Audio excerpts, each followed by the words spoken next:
Hi friends, ಬನ್ನಿ ಇವತ್ತು ರವೆ ರೊಟ್ಟಿ ಹೇಗೆ ಮಾಡೋದಂತ ತೋರಿಸ್ಕೊಡ್ತೀನಿ. Welcome back to our YouTube channel the power kitchen.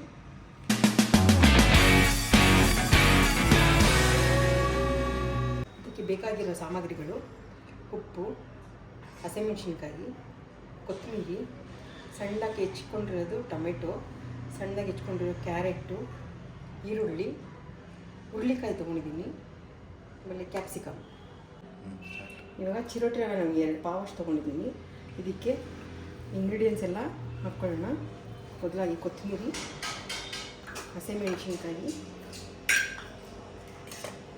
ಹೆಚ್ಚಿಟ್ಕೊಂಡಿರೋದು ಹುರುಳಿಕಾಯಿ, ಟೊಮೆಟೊ, ಕ್ಯಾಪ್ಸಿಕಮ್ಮು, ಈರುಳ್ಳಿ, ಕ್ಯಾರೆಟು, ರುಚಿಗೆ ತಕ್ಕಷ್ಟು ಉಪ್ಪು. ಇವಾಗ ಎಲ್ಲ ಮಿಕ್ಸ್ ಮಾಡಿಕೊಂಡು ಇದಕ್ಕೆ ನೀರು ಎಷ್ಟಾಗುತ್ತೋ ಅಷ್ಟು ನೋಡ್ಕೊಂಡು, ತುಂಬ ತೆಳು ಕಲ್ಸಕ್ಕೆ ಹೋಗ್ಬಿಡಿ. ಮೀಡಿಯಮ್ಮಾಗಿ ಸ್ವಲ್ಪ ನೀರು ಹಾಕ್ಕೊಂಡು ಮಿಕ್ಸ್ ಮಾಡ್ಕೊಂಡ್ವಿ.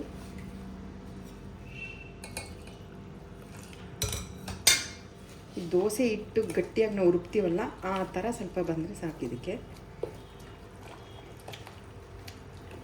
ಇದು ತುಂಬ ಟೇಸ್ಟಿಯಾಗಿರುತ್ತೆ. ಸಾಯಂಕಾಲದ ಹೊತ್ತು ಅಕಸ್ಮಾತ್ ಹಸಿವಾದರೆ ಮಕ್ಕಳಿಗೆ ಬೇಕಾದರೆ ಇಲ್ಲಿ ಮಾಡಿಕೊಡ್ಬೋದು. ನೋಡಿ, ಈ ಥರ ಮಿಕ್ಸ್ ಮಾಡಿದ್ದೀನಿ. ಇನ್ನೊಂದು ಸ್ವಲ್ಪ ನೀರು ಹಾಕ್ತೀನಿ, ಯಾಕಂದರೆ ನಾವು ತವೆ ಮೇಲೆ ಹಾಕೋವಾಗ ತೆಳುವಿಗೆ ಮೀಡಿಯಮಾಗಿ ತೆಳುವಾಗುತ್ತೆ, ತುಂಬ ತೆಳುವೂ ಬರಲ್ಲ. ಇದು ಈಗ ಮಿಕ್ಸ್ ಮಾಡಿದ್ದೀನಿ. ಒಂದು 5 ನಿಮಿಷ ನಾವು ಹೀಗೆ ನೆನೆ ಹಾಕಿರೋಣ. ಅದರೊಳಗೆ ನಾವು ಚಟ್ನಿಗೆ ರೆಡಿ ಮಾಡ್ಕೊಳ್ಳೋಣ. ಈಗ ಚಟ್ನಿಗೆ ನಾನು ಅರ್ಧ ಅಷ್ಟು ಕಾಯಿ ತೊಗೊಂಡಿದ್ದೀನಿ.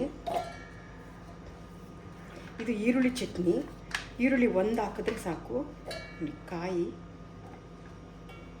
4 ಮೆಣಸಿನ್ಕಾಯಿ, 1 ಈರುಳ್ಳಿ ದೊಡ್ಡದಾಗಿರೋದು 1 ಈರುಳ್ಳಿ ಹಾಕಿದ್ದೀನಿ. ಆಮೇಲೆ ಹುಣಸೆ ಹಣ್ಣು ಈ ಸ್ವಲ್ಪ ನೆನೆಯಕ್ಕೆ ಹಾಕಿದ್ದೀನಿ, ಯಾಕಂದರೆ ಗ್ರೈಂಡು ಸರಿಯಾಗಲ್ಲ ಅಂದ್ಕೊಂಡು ಮೆತ್ತಿಗೆ ಹಾಕಿದ್ದೀನಿ. ಇದಕ್ಕೆ ಸ್ವಲ್ಪ ಕೊತ್ತಂಬರಿ ಒಂದು ಸ್ವಲ್ಪ ಜಾಸ್ತಿ ಹಾಕಬೇಕು. ರುಚಿಗೆ ತಕ್ಕಷ್ಟು ಉಪ್ಪು.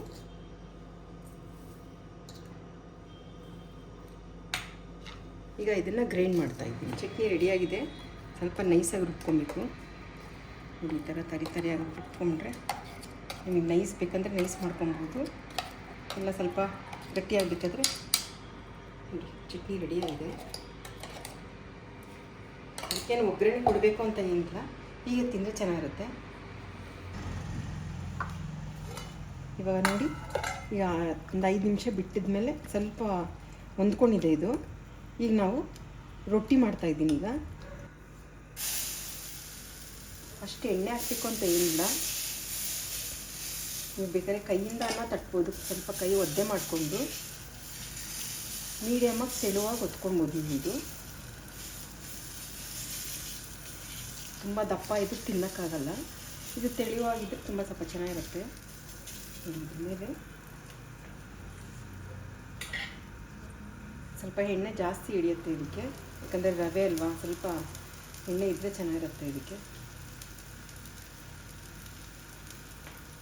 ಇದಕ್ಕೆ ಬೇಕಿದ್ದರೆ ನಾವು ಸೊಪ್ಪು ಹಾಕ್ಕೊಬೋದು. ಸೊಪ್ಪು ಅಂದರೆ ಸೈಡ್ ಸೊಪ್ಪು ಹಾಕ್ಕೊಬೋದು, ಚೆನ್ನಾಗಿರುತ್ತೆ.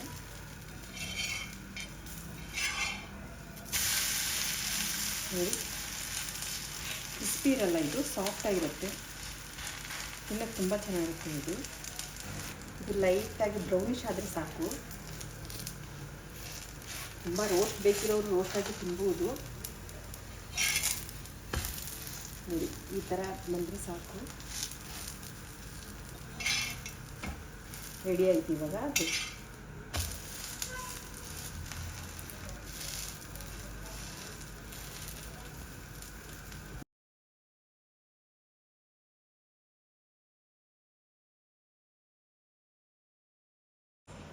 ರವೆ ರೊಟ್ಟಿ ರೆಡಿ ಇದೆ. ಚಟ್ನಿ ವಿತ್ ರವೆ ರೊಟ್ಟಿ ತುಂಬ ಚೆನ್ನಾಗಿರುತ್ತೆ, ಟೇಸ್ಟಿಯಾಗಿದೆ. ನೀವು ಇದನ್ನು ಮನೇಲಿ ಮಾಡಿ ಹೇಗಿದೆ ಅಂತ ಕಮೆಂಟ್ ಮಾಡಿ, ಲೈಕ್, ಶೇರ್ ಆ್ಯಂಡ್ ಸಬ್ಸ್ಕ್ರೈಬ್ ಮಾಡಿ.